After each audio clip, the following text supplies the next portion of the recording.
வாசனையாக சாப்பிடலாம் போலேயே இருக்கும். அது என்ன ரீசன்னு நான் நினைக்கிறேன். நீங்கள் என்ன நினைக்கிறீங்க? இந்த கமெண்ட் பாக்ஸில் சொல்லுங்கள். உப்பு வந்து நம்ம பார்த்து கொஞ்சமாக தான் போடணும். ஏன்னா கத்திரிக்காய் வதங்கினா சுருங்கிடும். அதனால் நான் ஒரு 1/4 ஸ்பூன் அளவுக்கு போடுறேன். ஹாய் ஃப்ரெண்ட்ஸ், இன்றைக்கி பார்த்தீங்கன்னா செவ்வாய்க்கிழமை மணி 9:40 ஆகிடுச்சு. இன்றைக்கி கொஞ்சம் வேலை இருந்தது. இப்போ பார்த்தீங்கன்னா நல்லா சூப்பரான ஒரு தேங்காய் போட்டு கடலை சட்னி நல்லா தனியாக பண்ணியிருக்கேன். கூட நம்மளோட இட்லியும் வச்சிடலாம். நல்லா சுட சுட இட்லி, நல்லா சுட சுட இட்லியும் தேங்காய் போட்டு கடலை சட்னி நல்லா பெருங்காயம் போட்டு தாளிச்சிருக்கேன். சாப்பிடலாம். என்ன தட்டு ஃபுல்லாக இட்லி இருந்து திடீர்னு காணாமல் போச்சு யோசிக்கிறீங்களா? ஏன்னா இதே அதிகம் நம்மளுக்கு, அதனால் 3 வச்சுட்டு வந்திருக்கேன். இன்றைக்கி பார்ப்போம். ஓகேங்களா? சாப்பிடலாம். ஹாய் ஃப்ரெண்ட்ஸ், இப்போ பார்த்தீங்களா மணி 12 மணி ஆகப்போகுது. 12 மணி ஆகப்போகுது. இப்போ பார்த்தீங்களா இப்போ தான் வந்திருக்கேன், உள்ளே குளிச்சுட்டு வந்தேன். இப்போ வந்து இங்கே ரைஸ் வந்து இப்போ கழுவி ரைஸ் குக்கரில் போட்டுட்டு குளிக்க போயிருந்தேன். அதுக்குள்ளே அது கொதிக்க ஆரம்பிச்சிருச்சு. அடுத்து நம்ம என்ன செய்யலாம் அப்படிங்கிறத பார்க்கலாம். இங்கே வந்து பச்சை பயிறு முளை கட்டினது கடையில் வாங்கிட்டு வந்திருந்தான் ஒரு பேக்கெட். அதை வந்து வாஷ் பண்ணிட்டு தண்ணியில் போட்டிருக்கேன். அடுத்து இங்கே வந்து ஒரு 2-3 கத்திரிக்காய் தக்காளி வச்சுருக்கேன். குழம்பு தான் வைக்க போகிறேன். இப்போ நம்ம இங்கே வந்து குக்கரில் போட்டு அதை கொஞ்சம் தண்ணி ஊற்றியாச்சு. மூடி போட்டு நம்ம ஒரு 3 விசில் வச்சுட்டு ஆஃப் பண்ணிக்கலாம். இங்கே வந்து நான் பிரண்டை எடுத்து வச்சுருக்கேன். ஒரு பிடி அளவுக்கு தான் வரும் கையில் எடுத்தால்.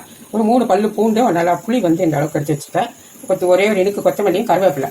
இப்போ இங்கே வந்து கடாயில் வந்து ஆயில் போட்டிருக்கேன். இப்போ இதில் வந்து இதை எல்லாத்தையும் போட்டுக்கலாம். போட்டுட்டு நல்லா வதக்கி விட்டுக்கலாம்.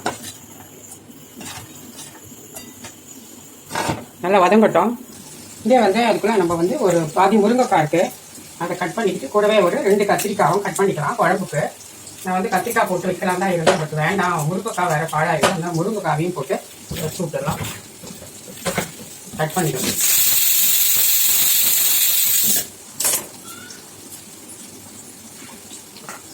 தோல் எடுக்கக்கூடாது, பட் கொஞ்சம் முத்தலாக இருந்தால் அந்த மாதிரி எடுத்துட்டா கொஞ்சம் நல்லாயிருக்கும். அது வாங்கிட்டு வந்த பையன் அப்படி எடுத்துட்டு இது வந்து அப்புறம் 2 தக்காளி எடுத்து வச்சுருக்கேன். கட் பண்ணிக்கலாம்.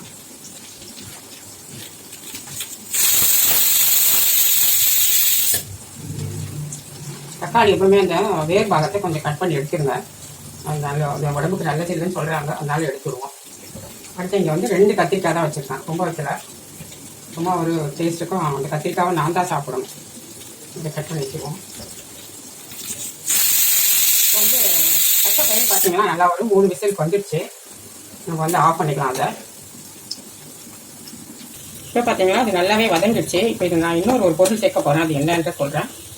வெங்காய வடகம் வீட்டில் போட்டது இருக்குது. அதில் வந்து ஒரு ஸ்பூன் அளவுக்கு, சின்ன ஸ்பூன் அளவுக்கு சேர்த்துட்டு அதையுமே இந்த எண்ணெயில் அப்படியே பொரிச்சு விட்டுப்போம். நல்லா வந்து அந்த பிரண்டை நல்லா நிறம் மாறணும். அது மாதிரி தான். அது வரைக்கும் இதே வெங்காயத்தையும் அப்படியே பொரிச்சிடலாம். இப்போ அதே கடாயிலே வந்து கொஞ்சமாக எண்ணெய் விட்டுக்கலாம். ஒரு 2-3 டேபிள் ஸ்பூன் இருக்க அளவுக்கு ஆயில் விட்டுருக்கேன். இதில் வந்து இப்போ குழம்பு தாளிச்சு விட்டுடலாம் ஃபஸ்ட்டு. இப்போ வந்து கொஞ்சமாக வடகம், கடுகு கொஞ்சம், இப்போ போல நம்மளோட சீரகம். அதுக்குள்ளே இங்கே நான் பாதி தக்காளியை வந்து இங்கே கொஞ்சமாக வந்து தேங்காய் சட்னி தான் வச்சுருக்கேன், பொட்டுக்கடலை சட்னி. அது கூட இந்த 2 தக்காளி போட்டு இந்த பூண்டு 3 பல்லு போட்டு அரைச்சிடுறேன் மிக்சியில். ஏன்னா தக்காளி இருந்தால் சாப்பிட மாட்டாங்க, அதனால தான். இது கொஞ்சம் பொரியட்டும். இதில் வெங்காயம், கருவேப்பிலை, முருங்கைக்காய், ஒரே ஒரு கத்திரிக்காய் போட்டுக்கோங்க. ரொம்ப போல காய் வேண்டாம், அவ்வளோதான், தேவையில்லை.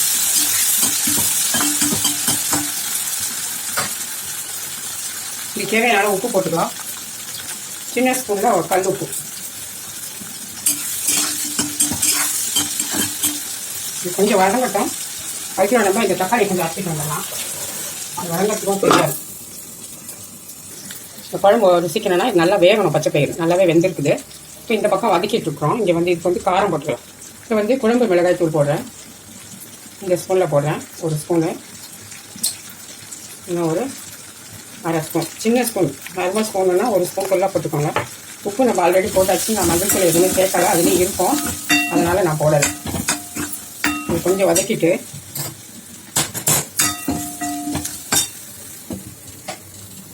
இப்போ நம்ம இதை எடுத்து இதில் சேர்த்துடலாம். அந்த பச்சை பயிர் வச்சுக்கோங்க.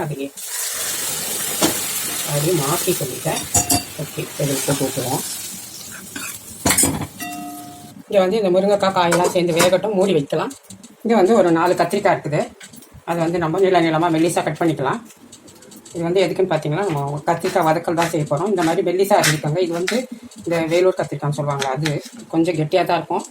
மெல்லிசாவே போட்டுக்கலாம். இந்த நார்மல் நம்ம ஊர் கத்திரிக்காய்னா நீங்கள் வந்து கொஞ்சம் கனமாக போட்டால் கூட பரவாயில்ல. இப்படி வச்சு அரைஞ்சிக்கோங்க நல்லா மெல்லிசா. இந்த மாதிரி அரைஞ்சிக்கணும். தண்ணியில் போட்டுடலாம். இங்கே வந்து கட் பண்ணி தண்ணியில் சேர்த்தாச்சு. இங்கே வந்து பார்த்தீங்கன்னா முருங்கைக்காய் அது கத்திரிக்காயெல்லாம் வெந்துருச்சு. நான் அதுக்குள்ள வேறு வேலை இருந்துச்சு, நான் பார்க்க போயிட்டேன். இங்கே வந்து புளி தண்ணி வந்து கொஞ்சமாக கரைச்சி வச்சுருக்கேன். ரொம்ப லைட்டாக தான் ஊற்றுறேன், ரொம்ப ஊற்றலை, சும்மா அந்த டேஸ்ட்டுக்காக தான். இப்போ தேங்காயும் இந்த தக்காளி அரைச்சி வச்சுருக்கல அந்த விழுதியை போட்டுடலாம். கொஞ்சம் தண்ணி கழுவி ஊற்றிடும். இப்போ இது வந்து ஒரு 5 நிமிஷம் கொதிக்கட்டும், மூடி வைக்கலாம். இங்கே வந்து கடாய் போட்டுக்கேன். இதில் வந்து எண்ணெய் விட்டுக்கலாம். ரொம்ப நேரமாக சிம்மரில் காஞ்சிட்டு இருக்குது. இது அதுக்குள்ளே நடுவில் எனக்கு வேலை வந்துருச்சு. அதனால் இல்லாட்டி இவ்வளோ நேரம் வந்து இந்த கத்திரிக்காய் வந்து வதக்கி முடிச்சிருப்பேன். இது நல்லா வந்து ஒரு 1/2 ஸ்பூன் அளவுக்கு சீரகம் போட்டுக்கலாம். நான் ஏற்கனவே சொன்ன மாதிரி நான் கடுகு சேர்க்கல, இதில் வெறுமனே சீரகம் தான் போட்டுருக்கேன், வேறு ஒன்றும் போடலை. அது நல்லா பொரியட்டும்.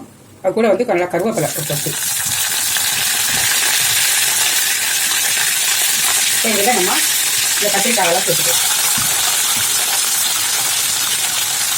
எண்ணெய் நிறையா ஊற்றி போடும்போது கொஞ்சம் பார்த்து சிம்மரில் வச்சுட்டு போடுங்க, இல்லைன்னா வெளியெல்லாம் அரைக்கிறோம். இதுக்கு தேவையான அளவு உப்பு போட்டுக்கிறோம். உப்பு வந்து நம்ம பார்த்து கொஞ்சமாக தான் போடணும், ஏன்னா கத்திரிக்காய் வடைனா சுரிஞ்சிடும். அதனால் நான் ஒரு 1/4 ஸ்பூன் அளவுக்கு போடுறேன். தூள் உப்பு போடுங்க, இப்போ தான் எல்லாத்துலேயும் படும். அது இந்த மாதிரி பொரியல் வந்து தண்ணி ஊற்றி நம்ம வேக வைத்தால எந்த பொரியலாக இருந்தாலும் கொஞ்சம் இந்த மாதிரி உப்பு போடுங்க. டேபிள் சால்ட் போட்டிங்கன்னா தான் உங்களுக்கு சீக்கிரமாக கரைஞ்சி எல்லாத்துலேயும் போடும். இது ஒரு சின்ன டிப்பு, உங்களுக்கு தேவைப்பட்டால் அதை யூஸ் பண்ணிக்கோங்க. இது மூடி வச்சே இப்போ வதக்கலாம். ஒரு 2 நிமிஷம் வந்து ஹை ஃப்ளேமில் இருக்கும், அதுக்கப்புறம் சிம்மருக்கு மாற்றிடும்.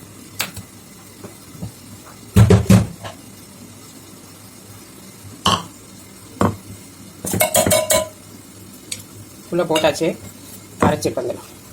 இப்போ வந்து ஒரு சுற்றியாச்சு. நீங்கள் கவனிச்சிருப்பீங்க, நான் அதில் வந்து தேங்காய் போடலை. முக்கியமான ஒரு விஷயம், நான் மிளகாவும் போடல. அது ஏன் அப்படிங்கிறது நான் பின்னாடி சொல்கிறேன். இப்போ இன்னும் கொஞ்சம் தண்ணியை சேர்த்துட்டேன். இப்போ இதே சேர்த்து நல்லா அரைச்சிடலாம். கம்மியாக தான் இருக்குது. சாரி, இதில் உப்பு போட மறந்துட்டேன், நான் கொஞ்சம் உப்பு கம்மியாக இருக்கும். இப்போ அரைச்சிட்டு வந்துட்டேன். மிக்ஸி ஜாருக்கே எட்டலாது. இப்போ நான் அதுக்கு என்ன போட போகிறேன் வந்து இட்லி மிளகாய் பொடி ஒரு 2 சின்ன ஸ்பூனில் 2 ஸ்பூன் போடுறேன். இப்போ ஏன் நான் காரம் போடலன்றது இப்போ உங்களுக்கு தெரிஞ்சிருக்கும். ஏன்னா இதில் வந்து காரம் இருக்குது, இதே போதும். அதிகமாகிடுங்கிறதுக்காக இந்த காரத்தோடய விட்டுட்டு பெருங்காயம் எல்லாமே சேர்த்துருக்கோம், உளுந்து எல்லாமே. அதனால தான் நான் உளுத்த பருப்பு எதுவுமே வறக்கலை. அப்படின்ட்டு கூட பார்த்தீங்கன்னா தனியாக தான் ஆயிடுச்சு இந்த துவையல். நல்லாயிருக்கு, மைல்டான காரத்தோட. இப்போ நம்மளோட பிரண்டை துவையல் வந்து ரெடி ஆயிடுச்சு. இங்கே வந்து நம்மளோட பச்சை பயிர் முளை கட்டின பச்சை பயிர் குழம்பு ரெடி ஆயிடுச்சு. நான் வந்து இதில் வந்து எனக்கு கரம் மசாலா அந்த மாதிரிலாம் எதுவுமே சேர்க்கல, வெறுமனே பூண்டு தான் சேர்த்துட்டேன். சாப்பாட்டுக்கு ஊற்றி சாப்பிட்டா நல்லாயிருக்கும், சப்பாத்தி தோசைக்கும் நல்லாயிருக்கும். இப்போ நம்ம பச்சை பயிர் முளை கட்டின குழம்பு ரெடி. இங்கே நான் வந்து ஃபஸ்ட்டு ஒரு முறை திறந்து வந்து மிக்ஸ் பண்ணிட்டேன். இப்போ பார்த்தீங்கன்னா ஃபுல் ஃப்ளேமில் தான் நான் வச்சுருக்கேன் மூடி போட்டு. ஏன்னா சிம்மரில் போட்டால் ரொம்ப வதங்கி அப்படிலாம் ஆகிடும். அதனால் ஸோ ஓரளவுக்கு வதங்கிச்சு. இப்போ நம்ம மசாலா சேர்த்துக்கலாம். அதெல்லாம் உப்பு சேர்த்தாச்சு. இந்த மாதிரி வதக்கும் போது ரொம்ப வந்து குழம்புலாம் நாங்கள் கொஞ்சம் எடுத்து சாப்பிட நல்லாயிருக்கும். இதில் வந்து மஞ்சள் தூள், மிளகாய் தூள் வந்து கொஞ்சமாக சேர்த்துருவோம். கத்திரிக்காய் கசக்கமாக என்னன்னு தெரியல, அது பொறுத்து தான் இருக்குது. மிளகாய் தூள் வந்து 1/2 ஸ்பூன் போடுறேன். மைல்டாக தான் போடுறேன், அதிகமாக போடுறது இல்லை. அவ்வளோதான். இது அப்படியே வதக்கி ஒரு 2 நிமிஷம் அப்படியே வதக்கி விட்டால் போதும், நம்ம எடுத்துக்கலாம். ஹை ஃப்ளேமில் தான் இருக்குது. திரும்ப கொஞ்சம் மூடி வைக்கிறோம். இப்போ வந்து ஓப்பன் பண்ணிட்டு சிம்மரில் போட்டேன். ஒரு 2 நிமிஷம் சிம்மரில் வதக்கிட்டு நம்மளோட கத்திரிக்காய் வதக்கல் ரெடி ஆகிடும். இங்கே வந்து கத்திரிக்காய் வதக்கல் வந்து ரெடி ஆகிடுச்சு. பவுலுக்கு மாற்றி அப்படியே எடுத்துடலாம் பவுலுக்கு. இந்த மாதிரி இருந்தால் தான் உங்களுக்கு சாப்பிட நல்லாயிருக்கும். கொஞ்சம் ரொம்ப வழுக்குன்னு ஆயிடுச்சுன்னா ஒரு மாதிரியாக இருக்கும், நல்லாவே இருக்காது. ஓகேங்களா? நம்மளோட கத்திரிக்காய் வதக்கால் ரெடி ஆகிடுச்சு. இப்போது டைம் எவ்வளோ அப்படின்னு பாருங்கள், 12:45. நம்ம வந்து 12 மணிக்கு வந்தோம். இப்போ வந்து 45 மினிட்ஸ் தான் ஆச்சு. சமையல் எல்லாமே ரெடி ஆகிடுச்சு. இப்போ பார்த்தீங்களா, இங்கே ஒயிட் ரைஸு ரெடி ஆகிடுச்சு. நான் வந்து அரிசி கழுவி வச்சுட்டு தான் அதுக்கப்புறம் தான் எல்லாமே ஆரம்பித்தேன். இங்கே வந்து பச்சை பயிர், முளை கட்டின பச்சை பயிர், முருங்கைக்காய் போட்டு குழம்பு. இங்கே ஒரு பொடி ரசம், இங்கே கத்திரிக்காய் வதக்கல், அதுக்கடுத்து இங்கே வந்து மாம்பழம், அதுக்கடுத்து இங்கே வந்து பிரண்டை துவையல், அடுத்து இங்கே வந்து வீட்டில் ஒரு வச்சின தயிர், மோர் கடைஞ்சி வச்சுருக்கேன். இங்கே வந்து நம்ம வந்து வித்தியாசமாக இந்த பிரண்டை துவையல் வந்து இன்றைக்கி வடகம் போட்டு வதக்கி அரைச்சிருக்கோம், ரொம்ப நல்லாயிருக்கும். இதான் லஞ்ச் ரெசிபி. அது இல்லாமல் இங்கே வந்துட்டு இன்னும் வந்து சப்பாத்தி போட வேண்டிய வேலை இருக்குது, போட்டுட்டு நான் காட்டுறேன்.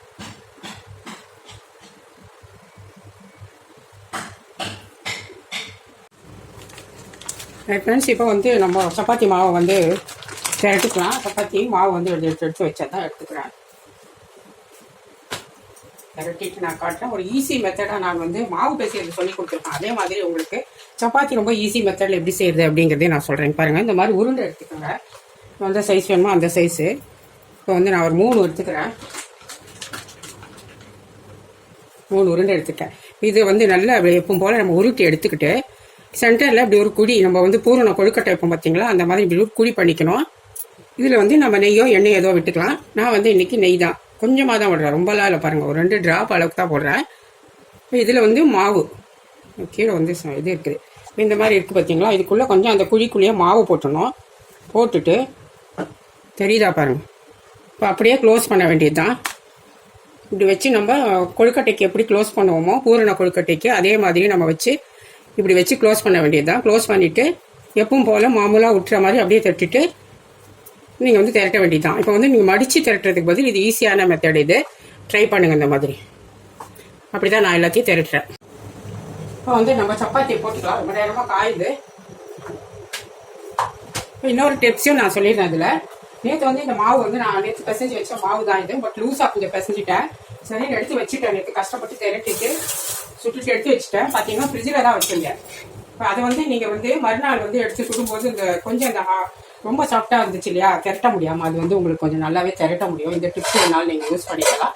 சப்போஸ் நீங்கள் மாவு கொஞ்சம் லூஸாக பிசைஞ்சிட்டீங்க, திருப்பி போட்டு பிசைய முடியல அப்படின்னா கொஞ்சம் நேரம், அரை மணி நேரம் ஃப்ரிட்ஜுக்குள்ளே நீங்கள் வச்சுட்டிங்கன்னா உங்களுக்கு வந்து அது வந்து கொஞ்சம் நல்லா கொஞ்சம் கெட்டித்தன்மை வந்துடும். அப்போ நம்ம திரட்டுறதுக்கு ரொம்ப சுலபமாக இருக்கும். இந்த டிப்ஸை நீங்கள் வேணால் யூஸ் பண்ணிக்கிங்க. ஏன்னா திருப்பும் மாவு போட்டு நம்ம பிசைஞ்சு அதை சரி கட்டணும் அப்படின்னும் போது கொஞ்சம் கஷ்டமாகவே இருக்கும். ஓரளவுக்கு ரொம்ப இல்லை. சப்பாத்தி போட்டுடலாம், ஒரு 4 சப்பாத்தி போட்டுருக்கேன். போட்டு டின்னர் பாக்ஸ் எடுத்து வச்சிடலாம். சுட்டுட்டு நான் காட்டுறேன். அதே மாதிரி பார்த்தீங்களா, சப்பாத்தி வந்து யாருக்கா நம்ம சுட்டு வைக்கும்போது சுட்டு கொடுத்துருவோம். நமக்குன்னு செய்யும்போது கஷ்டமாக இருக்கும், வேண்டாம் போல் கூட இருக்கும், இது டேஸ்ட் இல்லாமல் கூட இருக்கும். ஆனால் வந்து பார்த்தீங்களா, யாருக்கெல்லாம் சுடும்போது அவ்வளோ வாசனையாக சாப்பிடலாம் போலேயே இருக்கும். அது என்ன ரீசன்னு நான் நினைக்கிறேன். நீங்கள் என்ன நினைக்கிறீங்க இந்த கமெண்ட் பாக்ஸில் சொல்லுங்கள்.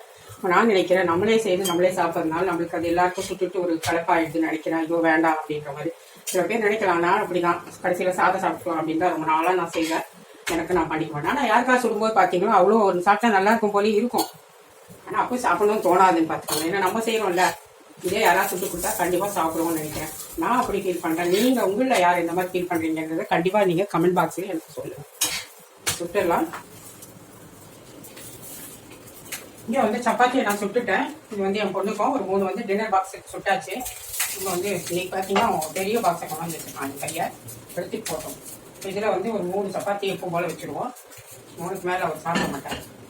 இங்கே வந்து நம்மளோட பச்சை பயிறு குழம்பு, தக்காளி இல்லாத இருக்கும், முருங்கைக்காய் பச்சை பயிறு மட்டும் போட்டு வச்சுட்டா சாப்பிடுவோம். அவ்வளோதான். மைல்டான ஒரு காரத்தோட தான் இன்னைக்கு நான் வந்து இந்த முருங்கைக்காய் பச்சை பயிரும் போட்டு வச்சுருக்கேன். அவ்வளோதான். இப்போ இதை மூடி வச்சுருவோம். இங்கே வந்து என்னோட பொண்ணுக்கு வச்சுட்டேன், ஒரு சப்பாத்தி தான், ஜெயன் சப்பாத்தி. அது வச்சுட்டு இப்போ கத்திரிக்காவும் கொஞ்சமாக வந்து கிரேவி வச்சுட்டேன். அவள் வந்து சாப்பிட்டுப்பாது. அடுத்து இங்கே வந்து பையனுக்கும் வந்து சப்பாத்தியும் இங்கே இதுவும் வச்சுட்டேன். அடுத்து நம்ம சாப்பிட வச்சுதான். சாப்பிடும்போது நான் சொல்லுவேன். பார்த்தீங்களா, மணி 2 ஆயிடுச்சு. இன்னைக்கு ஒரு நாளைக்கு ஒரு விதமாக தான் பசி. நேற்று வந்து 2 நாளாக எனக்கு வந்து ஃபுல்லாக ஹெட்டேக்கு. அதான் சொல்லியிருப்பேன் ஒரு வாரத்துக்கு முன்னாடி. திரும்ப பார்த்தீங்கன்னா நேற்று வந்து பயங்கரமாக தலைவலி வந்து மாத்திரை வந்து 4 மாத்திரை எடுத்திருக்கேன். இந்த மாதம் வந்து ஃபுல்லாக ஒரு 15 மாத்திரை எடுத்திருக்கேன். நான் 2 டைம் வந்திருக்கு. அதனால் வந்து பசியில் சாப்பிட்டேன். தலைவலிக்கு தான் வழி தெரியாமல் இருக்குது எனக்குமே கூட. நம்மளோட ஃபேவரட் மாம்பழம் வந்து பார்த்தீங்கன்னா சீசனே முடிய போகுது. ரொம்ப வருத்தமாக இருக்குது. என்ன பண்ணுறது, வருத்தப்பட்டு அடுத்த சீசன் வரைக்கும் வெயிட் பண்ணாதானே மாம்பழம் கிடைக்கும் இல்லையா. ஓகே, இப்போ வந்து கத்திரிக்காய் பொரியல் வச்சுட்டேன். அடுத்து இங்கே ரைஸ் வச்சுட்டேன், எப்பவும் போல் அளந்து அதான் வச்சுருக்கேன். இங்கே வந்து பெரண்டாயும் நம்ம வந்து வடகம் போட்டு நம்ம துவையல் பண்ணியிருந்தோம் இல்லையா, அது கொஞ்சம் இந்த பக்கம் சைடில் வச்சுக்கணும் நிறையா. நான் அதுதான் போட்டு இப்போ சாப்பிடவே போகிறேன் இன்றைக்கி. அடுத்து ரசம், மோர். நான் வந்து குழம்பு இப்போ ஊற்றலை, இருக்குது, நான் ஊற்றலை இன்றைக்கி. இதோ இங்கே இருக்குது பச்சை பயிர் குழம்பு பாருங்கள், இங்கே இருக்குது. நான் வந்து அதை சாப்பிடல, நான் வந்து துவையல் போட்டு சாப்பிட்டுட்டு அப்புறமா குழம்பு ஊற்றிக்கலாம் அப்படின்னு இருக்கேன். இப்போ எடுத்துன்னு போய் சாப்பிட்டு பார்த்து எப்படி இருக்குன்னு சொல்கிறேன். இப்போ நம்ம சாப்பிட்லாம். இப்போ 2 நாளாக தலைவலியாக இருந்தது. நேற்று வெண்ணாயிடுச்சு, கூடவே சேர்ந்து தலைவலி முந்தானத்து. நேற்று பார்த்தீங்கன்னா ஃபுல்லாக வயிறு எரிச்சல் ஒரே டைஜஷன் ஆகாமல் அதுவே பிரச்சனை நைட்டு வரைக்கும் இருந்தது. 9-10 வரைக்கும் எனக்கு ரொம்ப கஷ்டப்பட்டேன். அதனால் இப்போ வந்து நான் காரம்லாம் இன்னும் கம்ப்ளீட்டாக குறைச்சிட்டேன். என்ன பண்ணுறது, நம்மளுக்கு காரம் கொஞ்சம் சாப்பிட்டு பழகிட்டு எல்லாமே குறைச்சிட்டேன். ஃபஸ்ட்டு இந்த துவையல் மட்டும் நான் பிசைஞ்சு சாப்பிட்டு பார்த்துட்டு அதுக்கப்புறமா சொல்கிறேன். துவையல் வந்து தேங்காய் இல்லாமல் தான் பண்ணியிருக்கோம். மைல்டான ஒரு காரத்தோடு இருக்குது, நல்லா இருக்குது. புளிப்பும் கம்மியாக தான் வச்சுட்டேன், ஏன்னா அந்த வயிறு எரிச்சலுக்காக புளிப்பு காரத்தை குறைச்சிட்டேன். வாய் கொஞ்சம் ஒரு மாதிரியாக தான் இருக்குது, இன்னும் கொஞ்சம் ஒரு புளிப்பு வந்து இன்னுமே டேஸ்ட்டாக இருக்கும். பட் துவையல் ரொம்ப நல்லா இருக்குது. நீங்கள் இந்த மாதிரி வந்து வடகம் இருந்ததுன்னா வீட்டில் எண்ணெயில் நல்லா வறுத்துட்டு அரைச்சி பாருங்கள், அவ்வளோ வாசனையாக நல்லாயிருக்கும், கமகமன்னு இருக்குது, சாப்பிட்டுலாம். இதே மாதிரி கத்திரிக்காய் வதக்கால் வந்து பார்த்திங்கன்னா கொஞ்சம் கசக்குது. இந்த கத்திரிக்காய் எப்பயுமே கொஞ்சம் கசக்க தான் செய்யும். பையன் வாங்கி வந்துட்டான், நான் பொதுவாக வாங்க மாட்டேன். இது வந்து குழம்புக்கெல்லாம் சரியாக இருக்கும். குழம்புனா கருவாட்டு குழம்பு, அப்புறமா வந்து எண்ணெய் கத்திரிக்காய் குழம்புக்கெல்லாம் தெரியாது அந்த கசப்பு. பொரியல் வந்து லைட்டாக காரம் மட்டும் வதக்கிறேன், லேசாக கசப்பு தெரியுது. பட் பரவாயில்ல, சாப்பிடும். இப்போ வந்து ரசம் அதிலே சாப்பிட்டுட்டேன். இந்த அளவுக்கு சாதம் போட்டுக்கிட்டேன். திருப்பி அது கொஞ்சமாக மோரையும் விட்டு சாப்பிட்டுக்கலாம். தயிர் ஊற்றிருக்கணும், பட் மோரே இருக்குது, சாப்பிட்டுக்கலாம் அப்படின்னு. துவையல் இருக்குது, துவையலுக்கு வச்சு சாப்பிடலாம், நல்லாயிருக்கும்.